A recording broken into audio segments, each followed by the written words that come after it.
आगे बढ़ते हैं। देखिए, आपको बताती हूँ, इसी तरीके का जो वेदर सिस्टम है 2013 में भी बना, तब केदारनाथ वाली तबाही हुई। इसीलिए सवाल है कि 10 साल पुराना इतिहास एक बार फिर जिंदा होने की तैयारी तो नहीं कर रहा है। इस बार मुसीबत भले ही हिमाचल पर सबसे ज्यादा, लेकिन उत्तराखंड को भी तो अलर्ट रहना होगा ना, क्योंकि बादलों के बिगड़े मिजाज को देखते हुए 72 घंटे का अलर्ट उत्तराखंड के लिए भी जारी कर दिया गया। राज्य के कई जिलों में भारी बारिश का अलर्ट है। 10 से 13 जुलाई तक भारी से बहुत भारी बारिश की आशंका जताई गई है।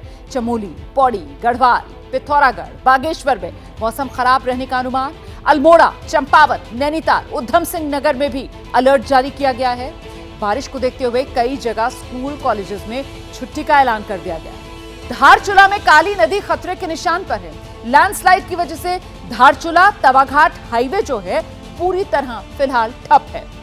रेस्क्यू ऑपरेशन के लिए एनडीआरएफ की टीम्स तैनात की गई है। उत्तराखंड के कई इलाकों में मूसलाधार बरसात और नदी नालों का उफान देखने के लिए मिल रहा है और अभी से बड़े खतरे का इशारा कर रहा है।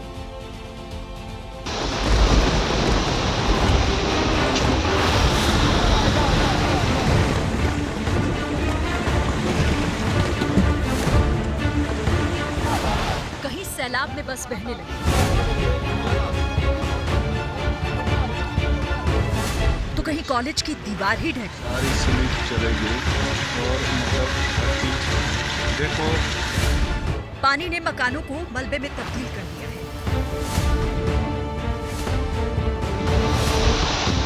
बड़े बड़े हाईवे लैंडस्लाइड की भेंट चढ़ गए।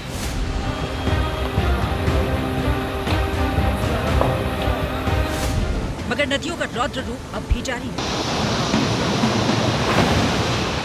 विकास के नाम पर जब इंसान कुदरत की चेतावनी को नजरअंदाज करता है, नेचर के बैलेंस को बिगाड़ने की कोशिश करता है, तब प्रलय का प्रहार होता है और फिर इंसान की बर्बादी की इबारत तैयार होती है। हिमाचल में सैलाबी स्ट्राइक का कहर लोगों को डरा रहा है, तो दूसरी तरफ उत्तराखंड में भी मौसम की दहशत है। नदियों की प्रचंड लहरों का शोर और दरकते पहाड़ों के बीच एक एक पल सांसें अटकाने वाला है।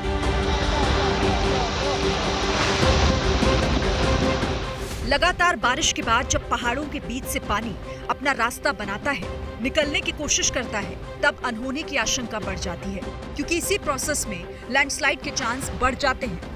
उत्तरकाशी हो या फिर पिथौरागढ़ का धारचूला, चंपावत हो या फिर टनकपुर, सैलाब काल के बाद लैंडस्लाइड लोगों की परेशानी की सबसे बड़ी वजह बन चुकी है। हालात ये है कि कई जगहों से लोग अपना घर बार छोड़कर जाने को मजबूर हो चुके हैं। पल पल बदलते हालात और खतरनाक होते मौसम पर रिपोर्टिंग करना आसान नहीं है। कब कहां लैंडस्लाइड हो जाए, कौन सा पहाड़ दरक जाए, कहा नहीं जा सकता। लेकिन ऐसी सिचुएशन में ग्राउंड रिपोर्ट दिखाना भी हमारी जिम्मेदारी है, क्योंकि जिन लोगों तक मदद नहीं पहुंच रही वो किस हाल में है, ये बताना और दिखाना जरूरी है। हमारे रिपोर्टर दीपक रावत पिथौरागढ़ के धारचूला में थे। भारी बारिश और बादल फटने के बाद यहाँ हालात खतरनाक हो चुके हैं। मकानों की छत ढह गई, कई घरों में बड़े बड़े छेद हो गए। मैं जिस जगह पर खड़ा हूँ, ये मकान, ये छत जो है, इसमें एक बड़ा छेद हो गया। ये देखिए, जब बारिश हुई और बारिश के बाद से ऊपर बड़े बड़े पत्थर गिरे, तो एक बड़ा पत्थर जब इस जगह पर आया, ये पत्थर आपको नीचे नजर भी आ जाएगा, इस पत्थर के बड़े हिस्से ने इस पूरी छत को गिरा दिया है। एक बड़ा हिस्सा देखिए टूट गया है। अंदर आपको सामान भी नजर आ जाएगा, जो लोगों के सामान यहाँ पर थे। गनीमत ये रही कि उस वक्त ये दोपहर के वक्त हुआ था और उस वक्त लोग काम पे गए हुए थे, घर पे थे नहीं। इस छत में बड़ा पत्थर मलबा गिरा तो उसके बाद की स्थिति आप देखिए कि यहाँ पर जो घर था उसकी क्या स्थिति हो चुकी है। ये मलबा देखिए, ये मलबा जो है वो पूरा घर के अंदर तक घुसाया है और कमरे का पूरा हिस्सा, पूरी की पूरी छत जो है वो टूट कर नीचे गिर गई है। तो मैं अपने कैमरामैन वीरपाल से कहूँगा कि थोड़ा आगे आएँ और यहाँ देखिए, यहाँ पर कुछ मकान और थे, वो मकान भी ढह गए हैं। ये देखिए, पत्थर देखिए आप, कितने बड़े बड़े पत्थर जो हैं वो ऊपर से टूट के आए हैं। छत ढहा दी है। सामने एक और मकान आपको नजर आएगा, वहाँ की तस्वीरें आप देखिए कि वहाँ भी उस बड़े बड़े पत्थर आपको छत पर नजर आएंगे। पूरा का पूरा मकान दब गया है, पूरे घर को खाली करा दिया गया है। मौजूद हैं जो इन घरों में रहते थे, इनसे बात कर लेते हैं। ये तो आपका मकान था, बता रही थी। हाँ, हमारा ही मकान था। ये बच्चे स्कूल गए थे, उस समय आया। अब रात को बारिश होती है, बारिश होती तो डर के मारे हमें नींद नहीं आती है। छोटे छोटे बच्चे हैं। कितनी परेशानी होती है? मैंने आपसे पूछा था कि आप क्यों यहाँ रह रहे हैं? बहुत ज्यादा परेशान है। क्यों रह रहे हैं इस खतरनाक स्थिति में? क्यों रह रहे हैं? परिस्थिति, आप सामान कहाँ ले जाए, बच्चे कहाँ ले जाए। प्रशासन का आदमी नहीं है, सरकार का नहीं, कोई नहीं, किसी ने कुछ नहीं बोला, ना मदद ना कुछ, खाली देख के आते हैं और चले जाते हैं। परेशानी सिर्फ क्लाउड बर्स्ट की नहीं है। लैंडस्लाइड की चपेट में शहर का एक बड़ा हिस्सा समा गया। स्कूल समेत कई बिल्डिंग्स को काफी नुकसान पहुंचा। लोगों को लगता है कि जिस तरह जोशीमठ में हालात बने, उसी तरह का खतरा यहाँ भी है।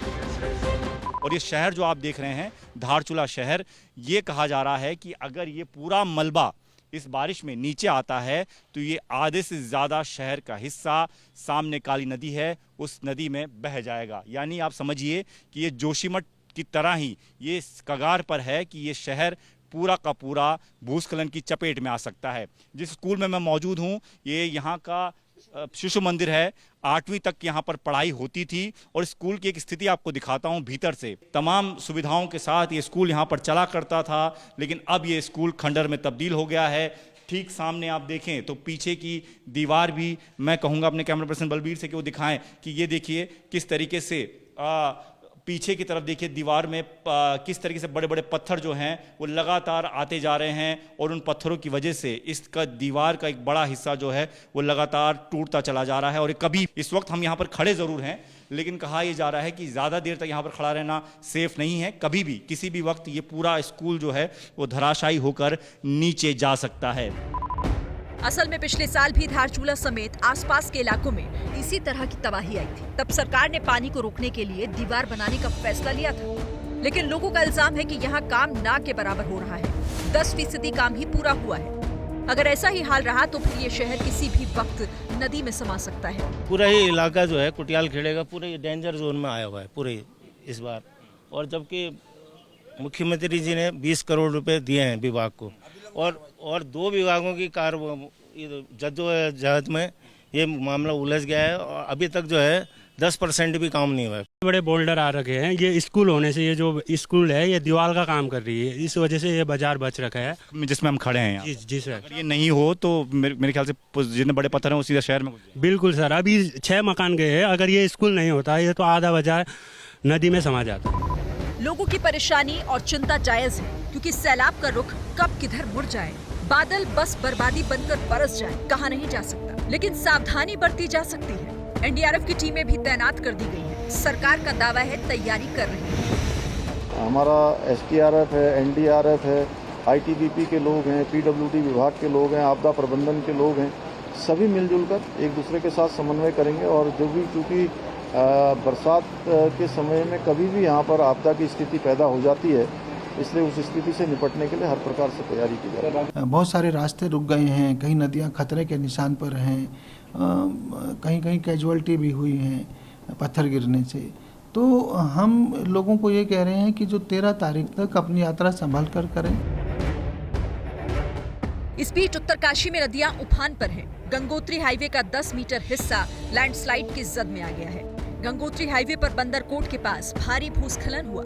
इन्हीं हालात को देखते हुए कई जिलों में स्कूल की छुट्टियां घोषित कर दी गई। मौसम विभाग ने अगले 3 दिनों के लिए पूरे राज्य में भारी बारिश का अलर्ट जारी कर दिया है।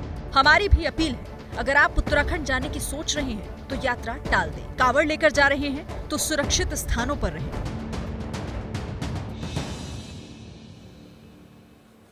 जैसे ही घड़ी का काटा दोपहर 2:30 पे आए, बबीता जी का दिल सास बहू साजिश के लिए मचल जाए।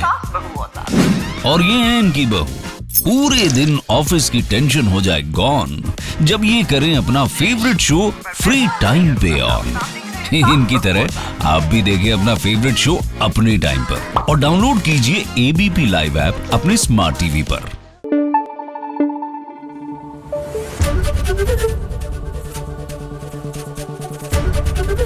एबीपी न्यूज आपको रखे आगे।